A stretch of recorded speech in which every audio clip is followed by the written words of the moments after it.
Hola, muy buenas tardes. Oh, perdón, sorry. I don't know why I began speaking in Spanish. Maybe because I was typing something in Spanish. So today I will answer some questions that Grace had yesterday. She was asking how can she balance all the activities that she has as a wife, a mother of two, a businesswoman, a community member, a friend, and a housewife, and the list grows and grows and grows because we tend to have so many activities at home. So I will talk on how to manage that using my experience and the experience I've had with some clients so far. Okay, the first thing we have to do is just to become more, let's say, honest with our to-do list. I have an exercise that helps you you do first the whole long list of things you have to do.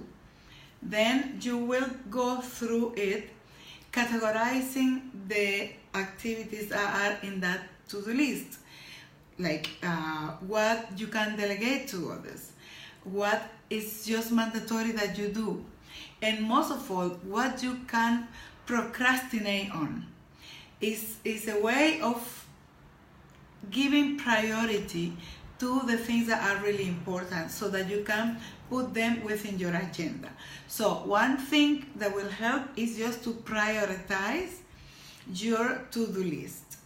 Another thing that helps a lot with when you have so many activities to do at home, because you also work at home, is just to have like I call it a system, but it's just like you have a detailed schedule, and within that schedule you have some days, some activities for which you have assigned certain days.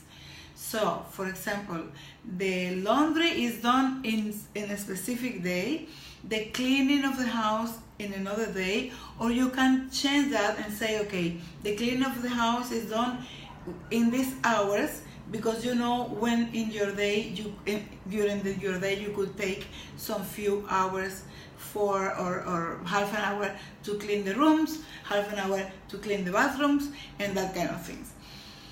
Another thing that I found when I was living with my daughter and raising her, and I have also my own business as a consultant, I found that one of the tasks that was consuming most of the time was the cooking.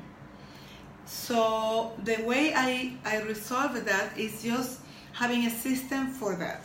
The system included that I will have an inventory. I will go quickly mostly in the refrigerator, knowing what I have, and then I will make a menu for the week.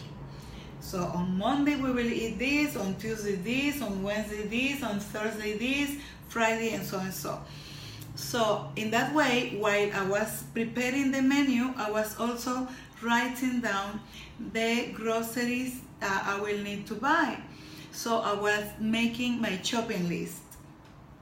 And this has two advantages. One is that you make less trips to the grocery store. Another one is that you buy the amount of things that you really need. So you can make the menu for 1 week, you can make the menu for 2 weeks. You can, even when you do that menu in the next time, in the next week, then when you go through the inventory of what is in your fridge, you will find out that there are some leftovers. So you can even repurpose some of them. For example, there was a time when typically in my house we will have for lunch on Saturdays something I called like the leftovers omelette. It was a kind of a Spanish tortilla, but made with whatever was in the fridge, and I can repurpose for a tortilla. Okay, What else you can do? For example, we tend to be very picky on what the cleaning is. No. Before I go with that, sorry for that. Another thing we can do with the cooking is identifying what things we can cook in batches. For example, there are many things that you can freeze. You can freeze. So those kind of things, you do them like in a big amount. Even I do that now that I'm just living alone. I do that kind of thing. So for example, rice, it freezes very well. So you can make rice like for 2 or 3 times, and you put it in Ziploc bags in your freezer. And next time you only have to warm it up and it's like fresh. Another thing that we use a lot in Latin American cooking, which is called sofrito, that is something that also freezes very well, and that's something that you can even do when you have onions and pepper, capsicums that are getting not that fresh. You just chop them and use them for a big sofrito, and then you pack that sofrito and put it in the freezer. What else? The bologna sauce for pasta. It takes a while to cook because you have to leave it boil until everything is caramelized. So you can make enough for 2 or 3 times, and you put it in the freezer in containers, plastic containers in the freezer. In this way, there is a lot of things that you can work in advance, and at the same time you will have something for cases of emergency. And it will be better to take something out of the freezer than buying McDonald's, for example. At least from my point of view, everybody has their own will. So another thing that we sometimes spend too much time is being too picky on the cleaning. And cleaning is something that we can begin to learn to clean por donde pasa la suegra, which is like clean the important areas and do a deep cleaning every other week or once a month, or as you want. Okay, going back to how to balance that with business. Okay, it is important for us to give a priority to what is important to us. And we women tend to prioritize everybody and everything and every other thing but us. If we have a business, and if we have a creative business that requires us to be in the flow, then it is important for us to know how the day goes and when is the time in the day that is the perfect one for that task. And it doesn't matter if the dishwasher has a pile, a sink has a pile of dishes like this, or if you have to do 100 calls. The time for creativity is sacred. So it's a time that you have to give the highest of all the priorities.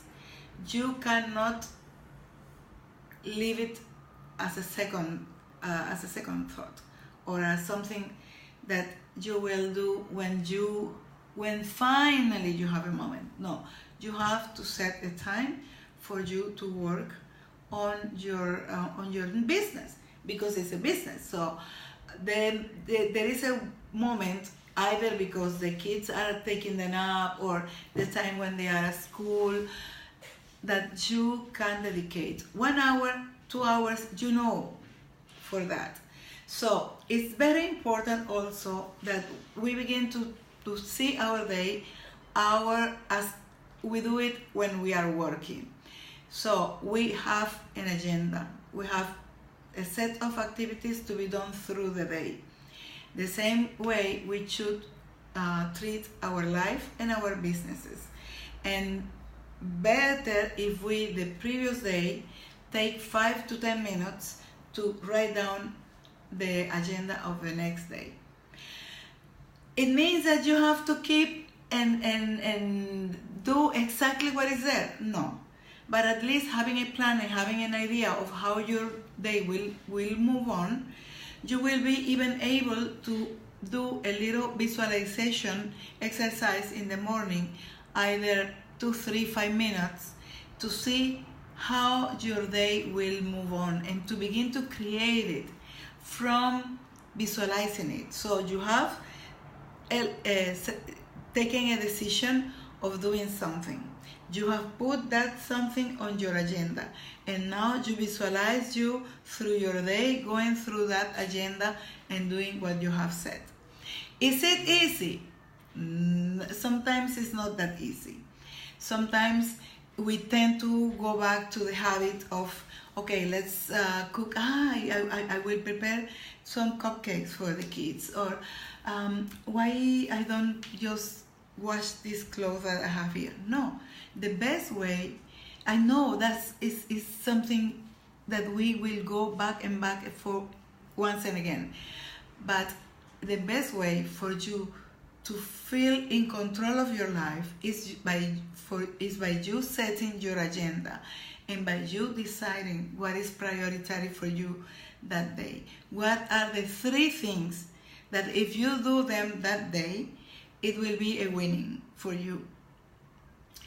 And begin to delegate or to postpone some activities that they may be in your to-do list, but they may not be a priority and they may not even be important.